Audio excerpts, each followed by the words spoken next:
เขตเมืองเชฟโปนพี่น้องคลิปนี้คันเสียงดังก็ต้องขอโทษขออภัยหลายๆเด้อพี่น้องเพราะว่าเขาไม่ได้เอาโทรศัพท์ถ่ายมันห้อนแห้งพี่น้องอากาศไม่นะเอาโทรศัพท์ถ่าย2คลิปมื้อนี้คลิปตัด2คลิปเลยตีประชากี่ว่าอากาศมันห้อนเลยโทรศัพท์มันตัดเดี๋ยวเขาสิตัดเข้าตัดกันยังไปให้ก็ควรหนึ่งเมื่อกี้นี่บ่ใจได้ถามเดี๋ยวก็พี่เชียวไปให้เราเลยพอได้แบ่งปันพอได้จุนเจือกับเจ้าตัวเขาถ่ายนี่ก็แบตกับซีเบิร์ดได้พี่เนาะเสียบไปอยู่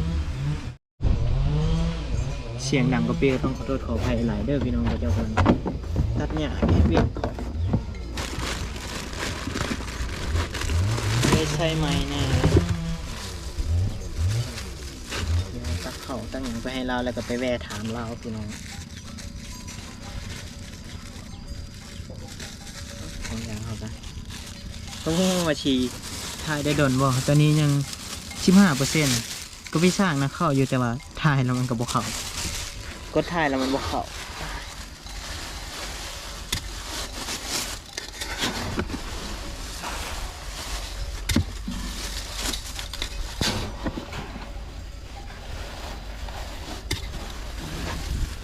เครื่องของนี่ก็จากผู้ใหญ่ใจดีพี่น้องเลย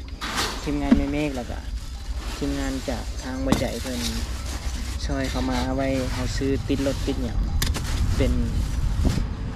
ผู้ใหญ่ใจดีคนเดียวกันกับเพชรเงินแห่งเบี้ยผู้ระพิการ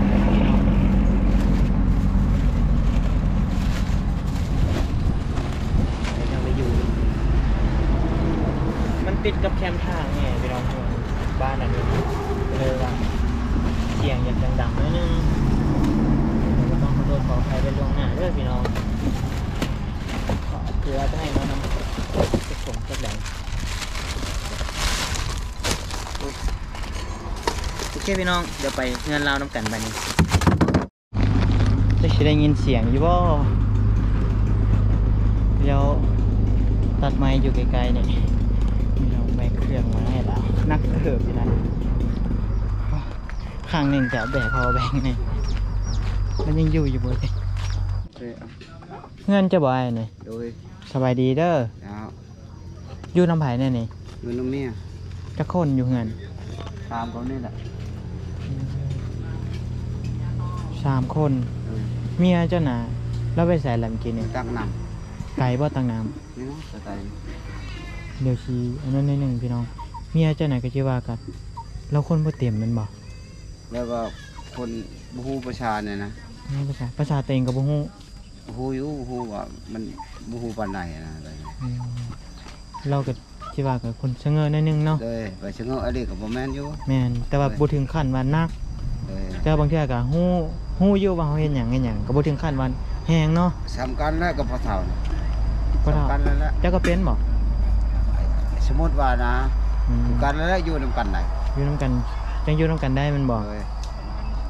อันนี้มันลูกจะปีแหละ3 ปีแล้วอยู่เฮือนนี่ฝนตกเปียกเวทวันนี่นะโอ้อยู่ดนแล้ววะนี่ดนเลยหมอกมันอันนี้มันเฮือนพอได้สัญญาณข้างไงเฮือนไพ่นี่แม่เท่าก็อยู่ใกล้ๆกันนี้พอได้เพิ่งพาอาศัยกันเนาะจะปีลายแล้วได้40เนี่ยนะมอง40 ปีเอากับเมียนี่จักปีแหละเราได้7-8 ปีนะเจ้าหน่ะเป็นคนบ้านนี่บ่เลยเมียเจ้าได้เป็นคนบ้านไหนบ้านนี้คือกันเฮกันแต่น้อยเพิ่นบ่เดี๋ยวหาก็มาเอากันตอนนี้นี่เจ้าก่อนหน้านี้เจ้าก็เคยมีเมียป่ะโดยแต่เก่าเคยมีจะคนไหนคนนึงเคยมีคนนึงเดี๋ยวนี้ได้จ้ะจะคนเดี๋ยวนี้เอาตอนนี้นะเดี๋ยวนี้ขายเลยเดี๋ยวนี้มีผู้เดียวเนาะโบแมนและโตนี่คนนี้แหละคนนี้แหละสุดท้ายแล้วไปใช่แล้วสุดท้ายเนาะห้างแห้งบ่ผู้นี้นะเจ้านี่ธรรมดานี่เฮ็ดเวียกเฮ็ดงานอย่างไรเฮ็ดมันต้นเฮ็ดให้มันต้นของตัวเองบ่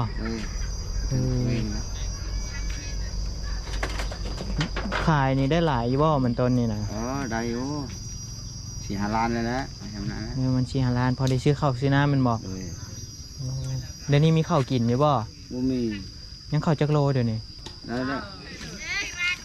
โลนึงบ่ฮอดโลยังประมาณโลนึงเงินจะขนาดน้อยๆเนาะลงไปจักปีแล้วอยู่เงินหลังนี้นะ7-8 ปีเลยน้อง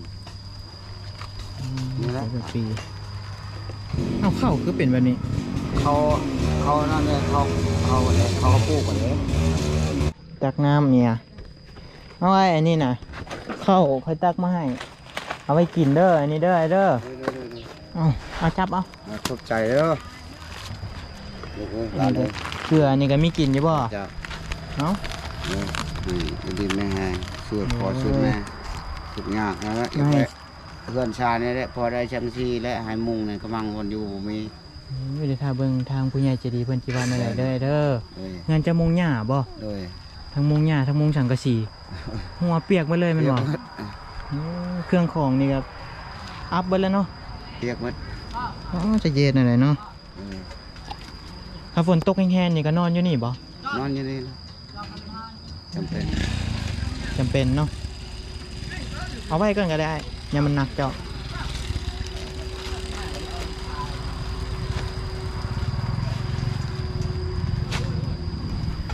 เส้นลูกตูนขนาดเลยมื่อนี้ว่าได้ไปเวียกบ่ใช่มาจะเวียกนะโอ้มื่อนี้ก็หาก็มาไปเฮ็ดเวียกยังมื่อนี้เชื่อยามันต้นเชื่อยามันต้นไก่บ่ไก่บ้านนะลูกเจ้าผู้หญิงผู้ชายเอ้าเขาคือเราผู้ชายชื่อว่านั่นไหนแอนชื่อแอนคือจงผมแบบนี้ไอ้เคยเห็นแบบนี้ก็เคยนี่คืออยู่หนังจีนเลยนี่เมียเรามาเลยสบายดีไงสบายดีมาเตะตักน้ำโอ้จะถือผ้าบ่นี่แล้วเข้าใจอยู่บ่ไอ้ภาษาลาวโอ้บางน้อยแล้วถือผ้าบ่ด้วยโอ้ได้จักเดือนแล้วถือผ้าได้จักเดือนแหละจังหวะบางได้5 เดือนกระทายก่อนกระทายไทยใช่หันทายอยู่พุ่นอยู่เปล่าถือผ้าอีกเลี้ยงกุ้มอยู่บ่ไอ้แบบนี้นะโอ้จำเป็นเลยนะจำเป็นออกไปยับอ่ะจุดออกไปยับชื่อจะตั้งเอาบ่ลูกเนี่ยนะด้วยจะได้ลูกจะคนออกทราบนะจะได้จัก3 คนก่อนนั้นพอแล้วได้3 คนนี่ก็พอแล้วเลี้ยงอะไรแล้วได้ไปฝากท้องอยู่อ่ะยังไม่ได้ไปห้องหมอเลยเงินคำกูมี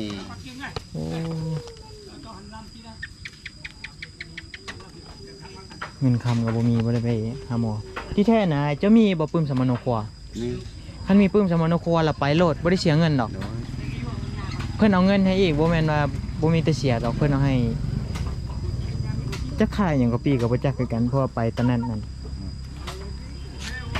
พี่น้องไปเกิดเพื่อนบ่ได้นั่นดอกบ่ได้เสียเงินจะกีบดอกไอ้แต่หมอเรื่องเกิดลูกไปฝากทองไว้คันสมมติว่าเจ้าบ่ไปฝากทองเลยบ่ทันมื้อเกิดจะไปเกิดอยู่ห้องหมอนี่เสียเงินหลายได้เอามาแล้วกระต้มฮะกระทายไว้แต่จักเดือนแล้วลูกเจ้าสิชายชายจ้ะ4 หรือ 5 4 เดือนเลย4 5ทำนั้นแล้วก็เข้าใจอยู่เนาะภาษาลาวแล้ววันใดก็นี่คนนึงลูกแล้วเต้หมักลูกเราน่านี่คือเราข้างแน่เลยเนาะมาพี่ไงมาอยู่ใกล้ๆกันพี่อาจจะตอนแรกจะกินข้าวกับยังจ้าเจอตะเบาจ้าจอดเว้ยกับเจ้าจ้าบ้างหน่อไม้ตอนแรกกินข้าวกับหน่อไม้ใครเป็นคนไปหาหน้าไปจั่วกูจั่วหน้าไปหาแล้วก็ไปเนาะที่เป็นงานปกติบาดเฮ็ดมันต้นอย่างแล้วก็เฮ็ดเป็นบ่เป็นเฮ็ดได้เมื่อค่อยได้ยินก็จะว่าให้ฟังบางมื้อแล้วก็มื้อแม่นบ่บ่มื้อคือคนแบบว่าใจบ่ดีแบบเขามักหายนะ กันเขาบ่ให้มันก็ดีอยู่ มือกับแบบบ่แม่นว่ามือคือคนปีบาเด้พี่น้องมือแบบตามอารมณ์เราเนาะ ด้วยแบบมีคนให้แบบว่ามีข้าวกินขอยังงามันอยาก อืม บ่ม่วนอยากไป คือเจ้าบ่ได้ไปขอข้าวขอน้ำบ่ บ่เคยขออยู่ขอไอ้น้องอ่ะแหละ ขอให้น้อง ชา พี่น้อง ยๆแล้ว ดีแล้วคันว่าเฮาหาได้แล้วนะ ไอ้น้องให้มาช่ว รู้ ย จักเฮ็ดเวียกเฮ็ดงานน้อยเนาะ เออ มีแผนจะเฮ็ดเฮือนใหม่อยู่บ่นี่น่ะ จังว่าแล้ว คือว่ายังหาเงินบ่ได้บ่เลยนี่ เออ โดกวันละไม้กะคือว่าแล้วอยู่กันหลายปีแล้วเนาะเฮือนหลังนี้จะชื่อว่าแนวใด จอดมึง đâu ดู ฮะ อีดู ตรู อีดูอีดู อีดู อีดูอีจ้าเอื่อยแล้วอีจ้า เวลาชื่อดา What is your name อีดูชื่อเจ้านี่ชื่อยากเนาะเจ้าได้ชื่อว่าแนวใด ชื่อเธอ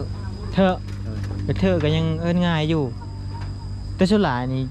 ชื่อเจ้านี่ตั้งชื่อลูกนี่ยากเนาะ งาบเช่า ผู้อยู่ท้องนี่ชื่อว่าแนวใดนี่ ยังพ่อบ่ได้ชื่อแท้แล้วเช่าเด้อชื่อคอยแล้วเช่า เชาะ เออ ห่วยเพื่อมันออกสำเนียงยุโรปคักแท้ เชาะ ครับ อันนี้นะทุบ่ ดู เกี่ยวกับทุไปอยู่ฝรั่งเศสเลยวันนี้นะสำเนียงได้เลยเด้โปโปเฮาแบดเบิดพี่น้องเลยบุเหลียเลย0%กูบุเหลียในนิชาเก่าโอ้แล้วเขตจุจ้าละเทิงนี่ส่วนหลายมันใช้ชื่อยากเนาะผู้น้อยน่ะชื่อนั่นใดก็เคยลืมแหละ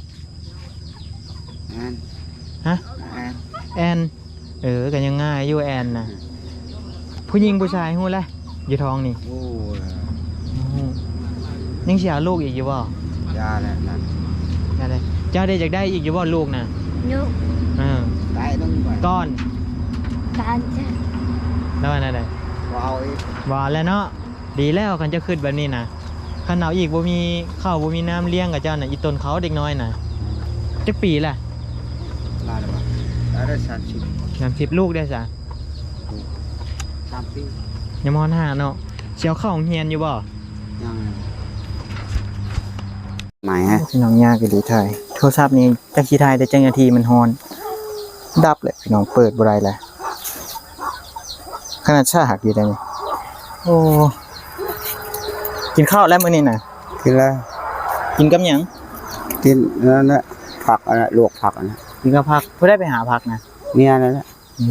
ไปตลอดบอกว่ามันอยู่ไกลผัวพี่มะไปหาผักน้องไม้นะต่อกันแล้วก็ไปหาบ่ หา ไม่ได้ไปหาไปขายบ่ ขายแน่ อืมหาไปขายคันได้หลายก็เอาไปขายคันพอกินก็เอาไว้แกงกินเนาะ เกินกิน เจ้าคิดว่าอยากเอาลูกไปโรงเรียนอยู่บ่เอานอน5 ปี ให้ใหญ่ให้เราไปเฮียนแล้ว ให้เราไปเรียนเจ้าก็ได้เรียนอยู่บ่ โอ้แต่เก่าเฮียนอยู่มาออก เรียนฮอดปอหยังไง ปหนึ่ง เรียนแต่ปหนึ่ง โดย ยังอ่านบ่เป็นเขียนบ่เป็นซ้ำมัน บ่ บ่ เป็นจ เมียเจ้าได้เมียเจ้าก็ได้เรียนบ่ถามเราเบิ่งดู ำมาเรียนแต่ก่อนบ่ได้เฮียน เรียนบ่ฮู้เลยภาษาลาวนี่เรามือตึบเลยแมันบ่ โดยคิดอ่ะ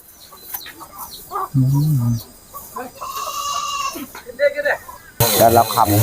ป็นเจ้าเฮ็ดแรงงานเสียงเป็นแซวเจ้ายินนึ่งข้าวไว้อันนี้น่ะ โดย มันไฟไหม้หม้อแล้วบ่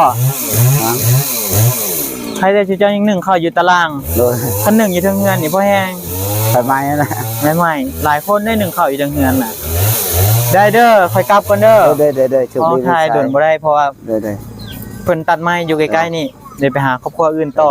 ดำด้วย เดี๋ยวมื้อหน้าค่อยเข้ามาแล้วค่อยสิมาหาใหม่เด้อ โดย เอาขอบคุณขอบใจผู้ใหญ่ใจดีเพิ่นนะ